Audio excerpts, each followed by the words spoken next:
नमस्कार दोस्तों, स्वागत है आपका हमारे चैनल पर। दोस्तों, हम इकोनॉमी पढ़ रहे थे। इकोनॉमी में हमने मॉनेटरी पॉलिसी पढ़ लिया था। मॉनेटरी पॉलिसी के टूल्स पढ़ दिए थे और उसके बाद हमने बैलेंस ऑफ पेमेंट पढ़ लिया था, भुगतान संतुलन।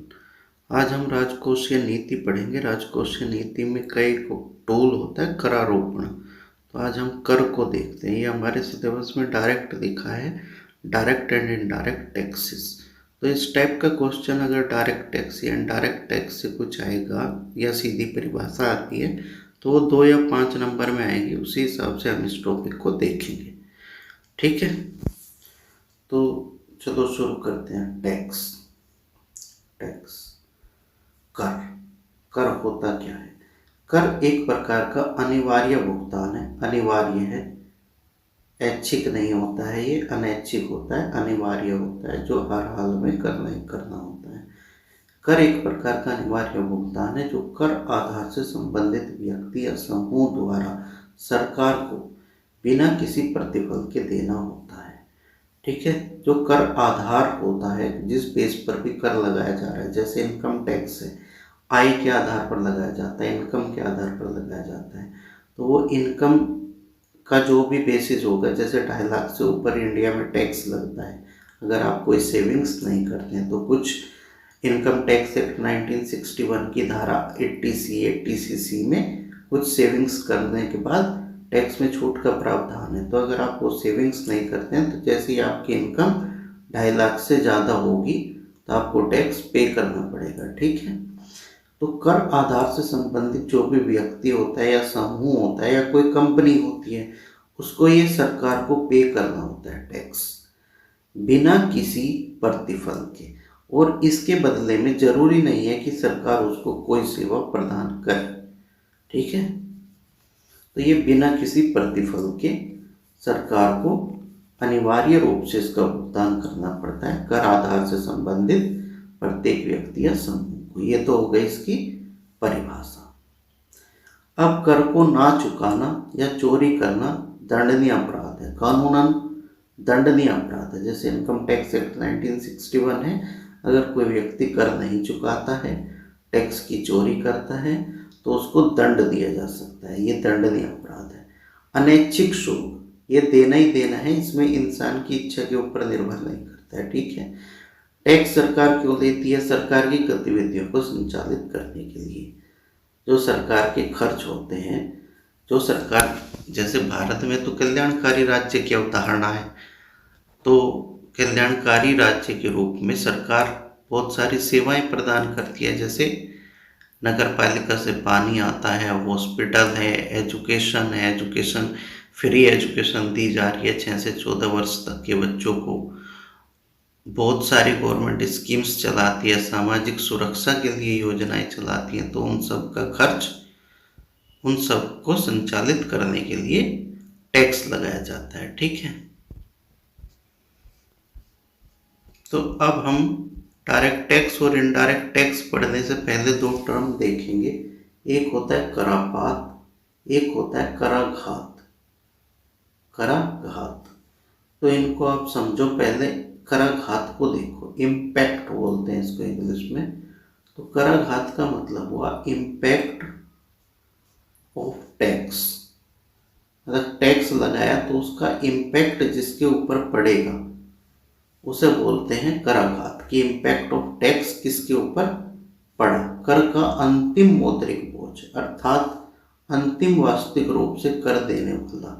जैसे गवर्नमेंट ने टैक्स लगाया, तो जिस व्यक्ति के ऊपर टैक्स लगा, जिसको उसे अंतिम रूप से पे करना है, अपनी जेब से भुगतान करना है, तो उसे बोलते हैं कि भाई इम्पैक्ट ऑफ टैक्स इस व्यक्ति के ऊपर आया। ठीक है, जैसे इनकम टैक्स है। इनकम टैक्स इनकम के बेसिस पर लगाया जाता है। अगर 2.5 लाख से ऊपर इनकम है तो इनकम टैक्स लगाया जाएगा। तो जिस व्यक्ति की इनकम पे इनकम टैक्स लगाया गया, उसको ही पे करना है उसको, तो इम्पैक्ट उसी व्यक्ति पर पड़ा। तो हम कहेंगे कि इम्पैक्ट ऑफ टैक्स उस व्यक्ति पर पड़ा जिस व्यक्ति ने इनकम टैक्स पे किया। ठीक है, ऐसे ही एक होता है incidence of tax. Incidence of tax, incidence of इसको बोलते हैं करापात। तो ये दो वर्ड आप समझ लो, कराघात और करापात। करापात का मतलब है कर का तात्कालिक मौद्रिक बोझ, मतलब तात्कालिक मौद्रिक बोझ जिस व्यक्ति पर पड़ा उसे कहते हैं कि इंसिडेंस ऑफ टैक्स इसके ऊपर पड़ा, करापात इसके ऊपर पड़ा, ठीक है। जिसके ऊपर कर जमा करने का दायित्व होता है, मतलब जिसको कर जमा करना होता है, परंतु ये इस केस में क्या करता है, ये इंसिडेंस तो इसके ऊपर हुआ पर इसको इम्पैक्ट नहीं किया, ये इसको पास ऑन कर देता है, पास ऑन कर देता है। जैसे कोई फर्म है, सपोज रिलायंस डिजिटल है, रिलायंस डिजिटल है, आप वहां से कोई टीवी परचेज करते हो, टीवी टेलीविजन परचेज करते हो, तो टेलीविजन है मान लिया 30,000 रुपये का, इस पे उन्होंने टैक्स लगा दिया 3,000 रुपये, तो आपको उन्होंने बेच दिया 33,000 रुपये में टीवी आप खरीद लाए, ठीक है। तो आपके बिल में आपका बिल ऐसे बनेगा 30,000 प्लस 1,500 प्लस 1,500।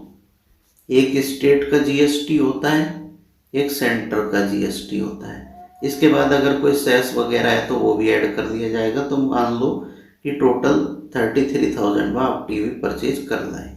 तो जो ये टैक्स है, टैक्स आपसे ले लिया रिलायंस डिजिटल ने, आपने उनको पे कर दिया, तो ये टैक्स गवर्नमेंट के अकाउंट में कौन जमा कर रहा है, रिलायंस डिजिटल जमा कर रहा है, ठीक है, रिलायंस डिजिटल। आप तो अपने बिल के साथ रिलायंस डिजिटल को दिया है, रिलायंस डिजिटल इसको गवर्नमेंट अकाउंट में जमा कर देगा। जैसे ऐसे हर एक फर्म का टिन नंबर होता है, तो रिलायंस का एक टिन नंबर होगा, वो उसके थ्रू से गवर्नमेंट अकाउंट में डिपॉजिट कर देगा। पर ये टैक्स पे किसने किया, कंज्यूमर ने, आपने, जिसने टीवी खरीदा कंज्यूमर ने। तो हम ये कहते हैं कि इंसिडेंस ऑफ टैक्स तो पड़ा रिलायंस के ऊपर, इम्पैक्ट ऑफ टैक्स पड़ा कंज्यूमर के ऊपर। तो इंसिडेंस तो उसे बोलते हैं कि जिसका दायित्व है, कर जमा करने का दायित्व है, कर जमा करने की रिस्पॉन्सिबिलिटी जिसकी है, तो हम बोलते हैं कि करापात उसके ऊपर पड़ा, इंसिडेंस ऑफ टैक्स। तो यहाँ पर कर जमा करने का दायित्व किसका था, रिलायंस का, ठीक है। और अल्टीमेटली टैक्स दिया किसने, कंज्यूमर ने। तो इम्पैक्ट ऑफ टैक्स किसके ऊपर आया, कंज्यूमर के ऊपर। तो ऐसा होता है इनडायरेक्ट टैक्स के केसेस में। जीएसटी एक इनडायरेक्ट टैक्स है, अभी मैं आगे बताऊंगा। डायरेक्ट टैक्स के केस में क्या होता है, जैसे इनकम टैक्स है, जिस व्यक्ति के ऊपर इनकम टैक्स पड़ा उसी व्यक्ति को उसका भुगतान करना है। तो इस केस में इंसिडेंस भी और इम्पैक्ट भी एक ही व्यक्ति के ऊपर पड़ा, इनकम टैक्स के केस में या कॉरपोरेट टैक्स के केस में किसी कंपनी के ऊपर इंसिडेंस भी, इम्पैक्ट भी, पे भी उसी को करना है। तो ऐसे टैक्स को बोलते हैं डायरेक्ट टैक्स। मेरे हिसाब से अब आप इसका मतलब समझ गए होंगे कि इंसिडेंस ऑफ टैक्स क्या होता है और impact of tax. Impact of tax उसके ऊपर पड़ता है जिसकी जेब से टैक्स का पैसा जा रहा है, और इंसिडेंस ऑफ टैक्स जिसकी लीगली रिस्पॉन्सिबिलिटी है टैक्स डिपॉजिट कराने की। जैसे एक उदाहरण से और समझ लो, आप सभी सिनेमा हॉल में, मल्टीप्लेक्सेस में मूवी देखने जाते होंगे। ऐसा तो कोई होगा नहीं जो मूवी देखने ना गया हो। मूवी देखने जाओगे तो क्या करोगे, टिकट परचेज करोगे। उस टिकट के मूल्य में कभी देखना एक आपको जुड़ा हुआ मिलेगा एंटरटेनमेंट टैक्स।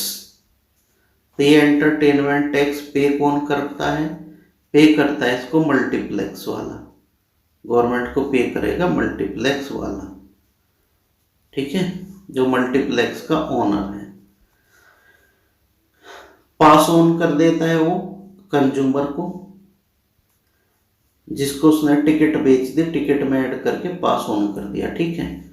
तो जब आप मूवी देखने गए, आपने एंटरटेनमेंट टैक्स मल्टीप्लेक्स ओनर को दे दिया टिकट के साथ ही, ठीक है। आपके टिकट की वैल्यू में एंटरटेनमेंट टैक्स जुड़ा हुआ था, मल्टीप्लेक्स ओनर ने उसको गवर्नमेंट अकाउंट में जमा करा दिया। तो हम कहेंगे कि incidence of tax multiplex owner के ऊपर है, जिसकी लीगल रिस्पॉन्सिबिलिटी थी एंटरटेनमेंट टैक्स को जमा कराने की।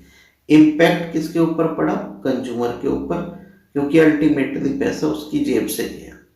तो ये एंटरटेनमेंट टैक्स भी इनडायरेक्ट टैक्स है, इनडायरेक्ट टैक्स है। ठीक है, अब मेरे हिसाब से क्लियर हो गया होगा आपको। ठीक है, अब हम आगे चलते हैं, डायरेक्ट टैक्स और इनडायरेक्ट टैक्स को देखते हैं।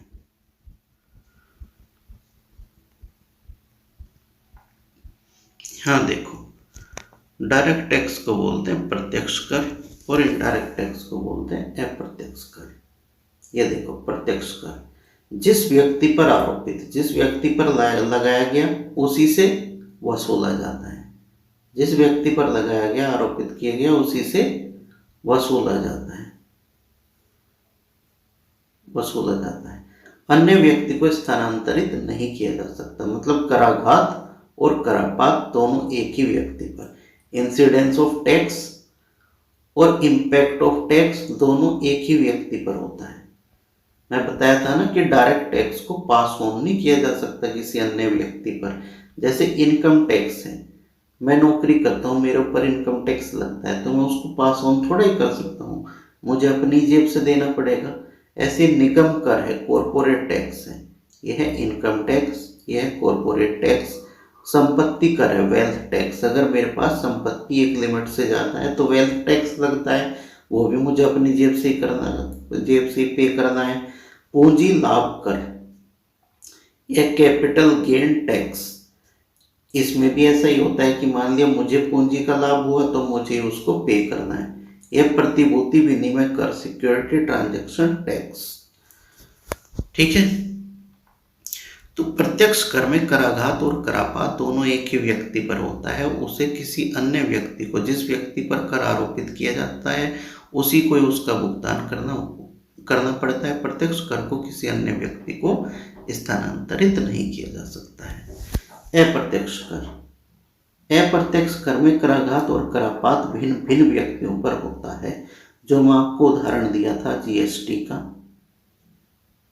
इसमें करापात तो होता है फर्म वाले के ऊपर, जैसे रिलायंस डिजिटल के ऊपर एग्जाम्पल दिया था कि गवर्नमेंट अकाउंट में रिलायंस डिजिटल को पे करना है, पर वो उसे पास ऑन कर देता है कंज्यूमर के ऊपर, तो अल्टीमेटली कराघात होता है कंज्यूमर पर, कराघात कंज्यूमर पर, करापात फर्म पर। ऐसे ही एंटरटेनमेंट टैक्स के केस में मैं आपको बताया था कि करापात तो होता है मल्टीप्लेक्स ओनर पर, उसकी लीगल रिस्पॉन्सिबिलिटी होती है कर को गवर्नमेंट अकाउंट में जमा कराना। कराघात होता है अल्टीमेटली जिसको मूवी देखनी है, जिसने टिकट परचेज किया है, टिकट में वैल्यू ऐड रहती है, उसको पे करना पड़ता है एंटरटेनमेंट टैक्स को। तो अप्रत्यक्ष कर वो होता है जिसमें कराघात और करापात, इंसिडेंस ऑफ टैक्स और इम्पैक्ट ऑफ टैक्स भिन्न भिन्न व्यक्तियों पर, अलग अलग व्यक्तियों पर होता है। कर का वास्तविक भार उस व्यक्ति पर नहीं पड़ता है जो उसे अदा करता है। इसके उदाहरण है उत्पाद कर, एक्साइज ड्यूटी, ये कस्टम ड्यूटी, सीमा शुल्क, ये सर्विस टैक्स, ये एंटरटेनमेंट टैक्स, ये सेल्स टैक्स, ये स्टैंप ड्यूटी,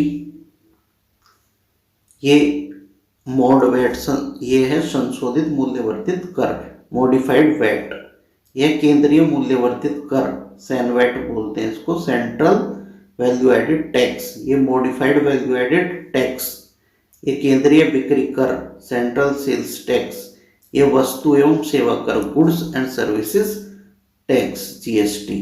इन ऊपर वाले टैक्सेस में से कुछ टैक्स इसमें शामिल हो गए हैं जीएसटी में। 23 टैक्स थे ना, कि 23 टैक्सों को मिला के जीएसटी बना दिया गया था। 23 टैक्स, 23 इनडायरेक्ट टैक्स आपस में क्लब करके जीएसटी लाया गया था। 1 जुलाई 2017 से जीएसटी लागू हो गया था। जीएसटी भी एक इनडायरेक्ट टैक्स है, इसमें भी इंसिडेंस ऑफ टैक्स और इम्पैक्ट ऑफ टैक्स अलग अलग व्यक्तियों पर होता है। कराघात और करापात अलग अलग व्यक्तियों पर होता है। ठीक है दोस्तों, आप समझ गए डायरेक्ट टैक्स क्या होता है और इनडायरेक्ट टैक्स क्या होता है। अब हम अगली वीडियो में देखेंगे राजकोषीय नीति।